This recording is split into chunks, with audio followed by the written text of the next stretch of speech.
Hai pemirsa, Hai. apa kabar? Ketemu lagi dalam program mingguan VOA Indonesia Dunia Kita yang kali ini kami bawakan dari Barcroft Park di Arlington, Virginia. Saya Rifan Dwi Astono. Dan Aryatna Budianto. Gimana pemirsa, apa kabar? Apakah sudah puas bersilaturahmi berlebaran, bertemu dengan keluarga dan teman-teman? Nah, sekarang waktunya untuk kita membahas sesuatu yang sempat ketinggalan kemarin selama bulan Ramadan. Mumpung bulan Aprilnya ini belum habis, di Amerika Serikat April itu dikenal sebagai National Volunteer Month. Yes, bulan kesukarelawanan nasional. Betul. Di Amerika Serikat itu kayaknya banyak banget orang yang memang punya minat dan juga berusaha untuk meluangkan waktu mereka jadi sukarelawan dalam berbagai bidang gitu ya. Betul. Nah, di episode kali ini kita juga bakal ngomongin soal orang-orang yang punya passion khusus untuk membantu lingkungan di sekitar kita atau sosial juga. Kalau misalnya cuacanya lagi bagus seperti ini, kadang-kadang kita sering tuh ngelihat di jalanan atau mungkin di tepi sungai gitu ya, orang-orang pada bersihin sampah. Itu kan sesuatu yang sederhana tapi mungkin banget dilakukan dan efeknya sangat bagus buat komunitas. Betul sekali. Itu kenapa kita kali ini pengen ngajak Anda untuk berkenalan dengan seseorang. Dia ini adalah seorang pemerhati lingkungan, konservasionis yang hobinya atau passionnya adalah tentang kebersihan air, khususnya di Sungai Anacostia yang melintasi ibu kota Washington DC. Dan juga kita akan beranjak ke kota New York untuk berkenalan dengan seorang anak muda, ini masih SMA, tapi dia punya jiwa sosial yang sangat tinggi. Dia mengajak teman-teman dan staf di sekolahnya untuk mengumpulkan sumbangan untuk warga di Ukraina.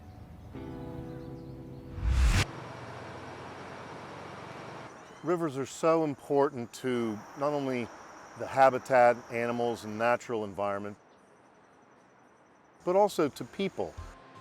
Rivers are typically where we get our drinking water.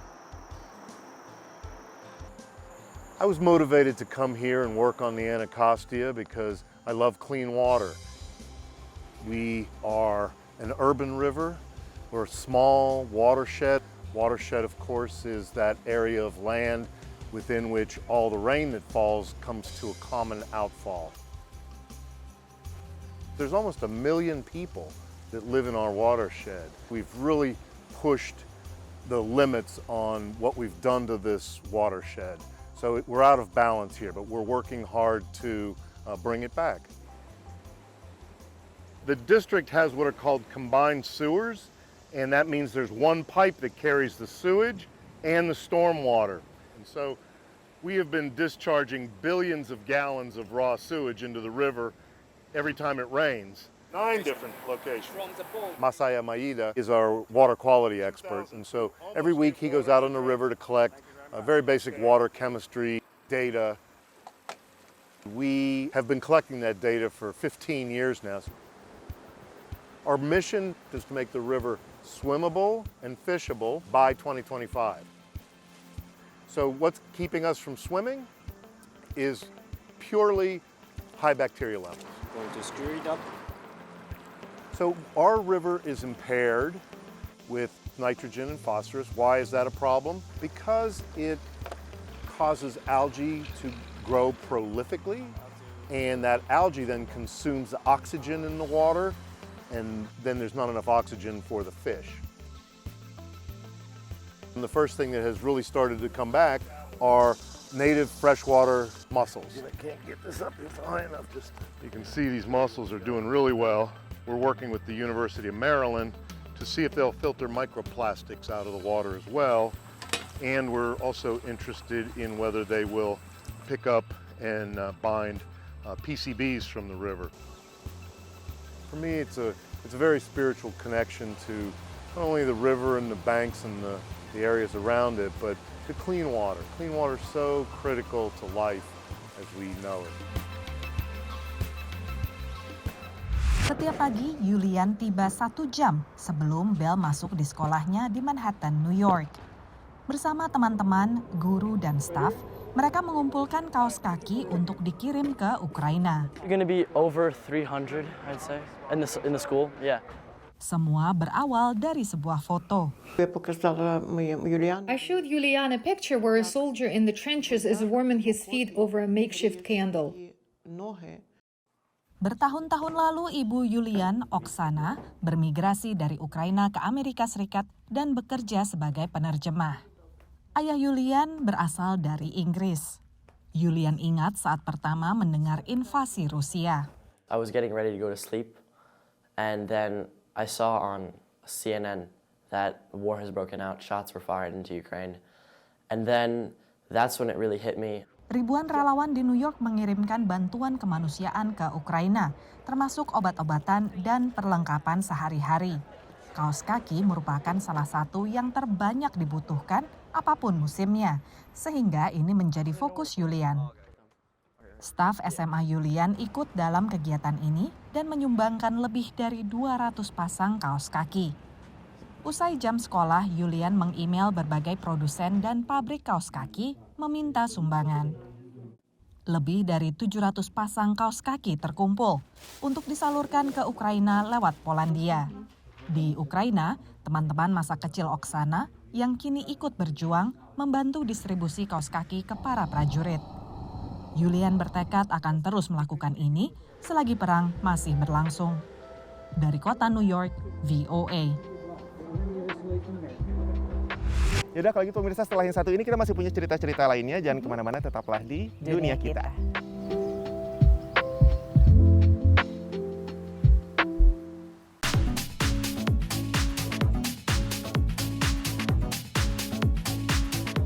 Ya pemirsa, Anda masih dalam Dunia Kita. Rifan dan saya mengajak ini ke pinggiran kali sebetulnya ya. Rasanya tuh tenang, bukan sungai. tenteram. Ya, kalau ada gemercik gitu ya. air tuh lebih ini menurunkan darah tinggi kayaknya, Rifan. Jadi baik untuk kesehatan buat kita. saya berarti ya. Begitu ya. Dan dalam Dunia Kita tadi udah menyinggung soal April sebagai bulan sukarelawan nasional di Amerika Serikat dan banyak orang yang terlibat untuk misalnya membersihkan bantaran sungai dan lain sebagainya. Betul. Kemarin ini kan sempat Earth Day. Pas Lebaran sebenarnya ya Earth Day-nya ya, Hari Bumi. Nah ini adalah hari di mana memang seluruh umat manusia yang ada di planet Bumi didorong untuk lebih peduli, lebih sadar terhadap pelestarian lingkungan, kesehatan planet Bumi. Ini satu-satunya planet kita sekarang. Kita belum bisa pindah ke planet mana, Jupiter, belum Mars. ada ya nggak ada teknologinya. Ya. Nah, ini juga yang coba dilakukan di New Orleans, yang mencoba untuk menangkal masalah besar setelah festival Mardi Gras yang selalu digelar di sana, gede-gedean. Masalah yang paling besar setelahnya adalah masalah sampah. Jadi organisasi ini berusaha untuk mengurangi sampah dengan memberikan throw. Itu tuh kayak tradisi, jadi lemparan lah. Aur-aur ya. Biasanya tuh isinya ada kalung manik-manik ya dan lain sebagainya. Tapi ini diganti dengan produk-produk yang lebih ramah lingkungan.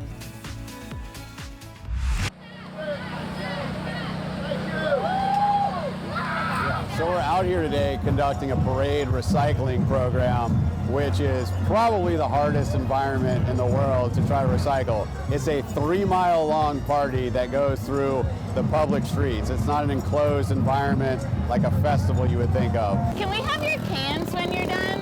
Carnival season, Mardi Gras, is the largest free and unsponsored event in the entire world.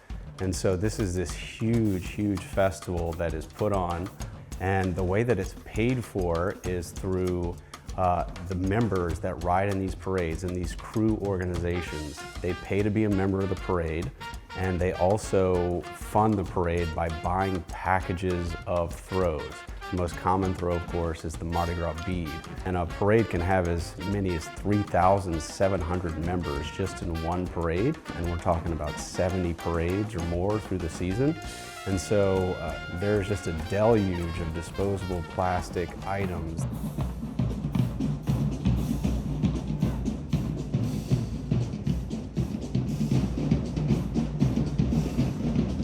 Every carnival, we import millions of pounds of these beads, and we have as much as 2.6 million pounds of street waste just left out that all goes to the landfill in 11 days of carnival. These beads are going to be donated to ARC of Greater New Orleans, and they are going to be sorted and recycled by adults with developmental disabilities and then resold to the parades next year. In 5 blocks, they found 96,000 pounds of beads in the septic system of New Orleans. a couple years ago, and what we're doing is trying to prevent that from happening. They're bad in a couple of contexts. One of them is the chemical context. Each color contains a different chemical makeup, but many of the colors contain more lead than is the legal maximum limit for children's toys. The other thing as well is that they go into storm drains, so the physical presence of them in storm drains acts very much like a sediment. So our vision is to try to allow and build and create a local sustainable throw economy. And that means coming up with ideas for throws that are things that are functional, biodegradable, consumable, with an emphasis on Louisiana products. We got some biodegradable glitter, which was a lot of fun. We got some wooden toothbrushes, which is always good, just in case, you know, if you have an out-of-town guest. These are some wildflowers, seeds. I've got coffee. I've got jambalaya. And I've got red beans. These are all, oh wait, and some soap that's locally made in New Orleans. All sustainable. We had our first Crew branded package in 2022 last year with the Crew of Iris, and it was over 100,000 eco-friendly throws. And the response that we got from the community was just amazing. I think it's happening because the first year we dealt with Brett, we sold 500 packages, and you know, we ordered 1,000. But after people saw it, when we went back the next year, we ordered more, and we ended up selling 1,000 plus the 500 that we didn't sell the year before. So I think people just need to get used to it. It's a little bit of a different Mardi Gras, you know, and I think that people are catching on because all of the other throws, the other crews are starting to do it too now.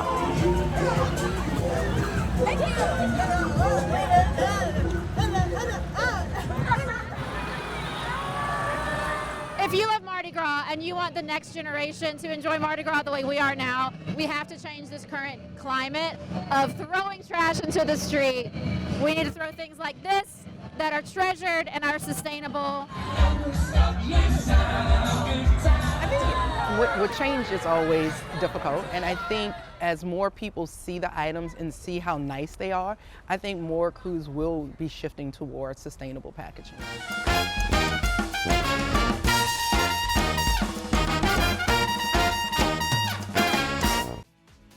Nah, sehabis ini kita akan ngajak pemirsa untuk melihat hal-hal yang berbau Indonesia, budaya Betul Indonesia. sekali, budaya Indonesia di Amerika Serikat lebih tepatnya. Nanti kita bakal ngomongin lebih lanjut pastinya setelah yang satu ini. Tetaplah di Dunia Kita.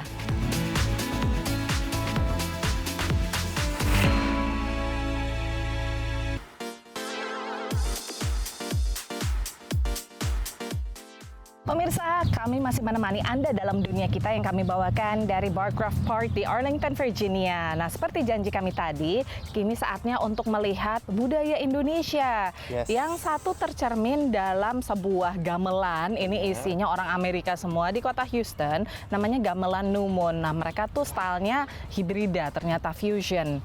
Antara gamelan Jawa dengan Bali. Penasaran nih kayak apa tuh? Benar juga ya. Nah, dan kita juga bakal melihat satu buku anak nih yang ditulis oleh seorang diaspora Indonesia. Tapi buku anaknya bukan sembarang buku anak, karena mengangkat isu-isu social justice atau keadilan sosial yang sekarang memang di Amerika Serikat ini menjadi sorotan juga. Betul. Gitu kan, ya. Nah, coba kita lihat seperti apa. When I was 7, I got to spend the night in a planetarium. This is a true story.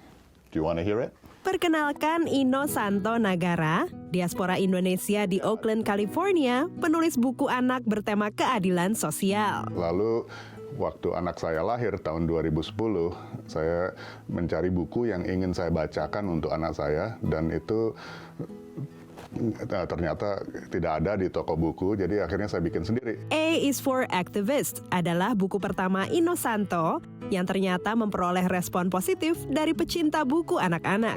Kini Ino telah menulis 7 buku, dan 2 diantaranya, My Night in the Planetarium, serta M is for Movement, berlatar belakang masa kecilnya di Indonesia. Walau dibesarkan di lingkungan keluarga seniman dan aktivis, Baru pada saat kuliah, ia mulai aktif menyuarakan berbagai isu ketidakadilan sosial. Dan itulah saya mulai di kampus protes anti perang Irak. Setelah ikut protes anti perang, terus akhirnya mulai mengikuti berbagai isu-isu lain. Inilah yang juga menjadi sumber inspirasi Ino dalam menulis buku anak.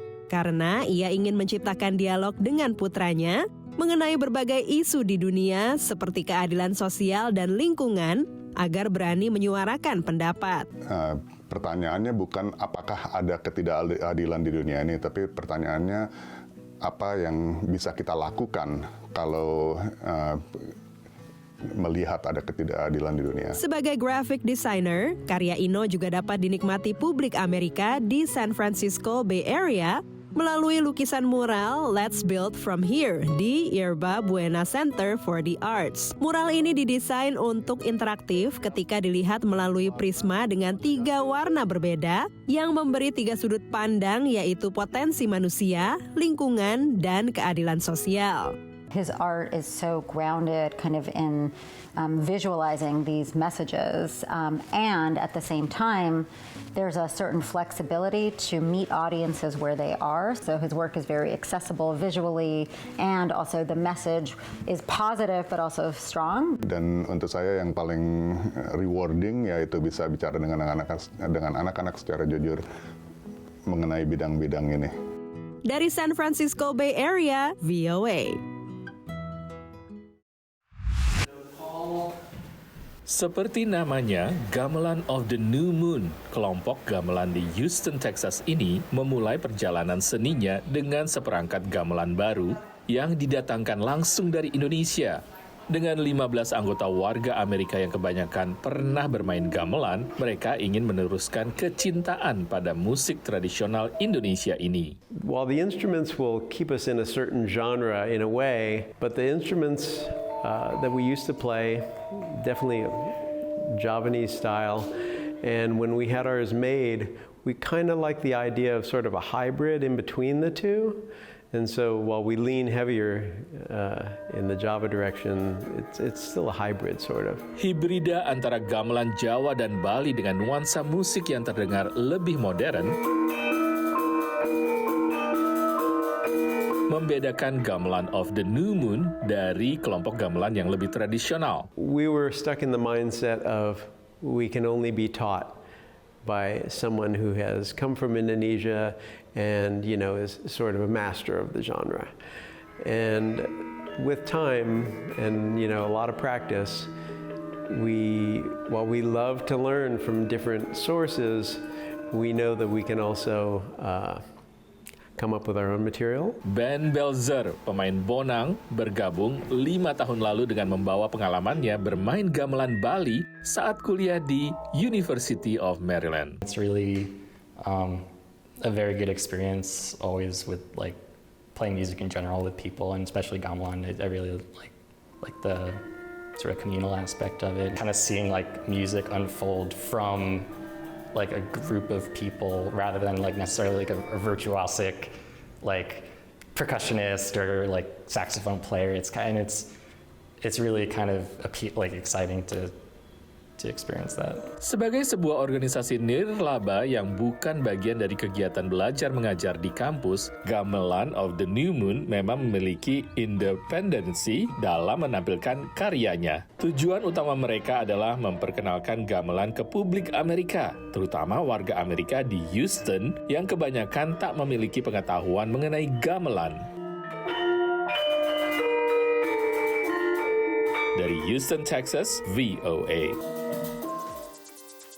Kalau misalnya mau nonton lagi Dunia Kita atau program VOA yang lainnya, langsung aja kunjungi situs kami di voaindonesia.com dan juga bisa nonton di channel YouTube kami VOA Indonesia. Dan jangan lupa juga untuk menjadi sahabatnya VOA Indonesia. Betul? Dengan cara memfollow semua akun media sosial kami di Facebook, Twitter, Instagram dengan kata kunci VOA Indonesia. Termasuk kalau misalnya Anda punya pertanyaan-pertanyaan atau usulan, tolong dong misalnya bahas soal kayak gimana sih Idul Adha nanti. Nah, kemarin baru Idul Fitri. Toko halal di Amerika tuh kayak gimana sih? Banyak apa enggak Betul. gitu? Silahkan langsung aja kirim ke DM DM-nya VOA Instagram VOA Indonesia. Video pertanyaannya ya. Betul. Kalau gitu kami undur diri dulu dari Barcroft Park di Arlington, Virginia. Saya Aryatna Budianto. Dari Van Wiastono. Sampai ketemu lagi minggu depan. Dadah.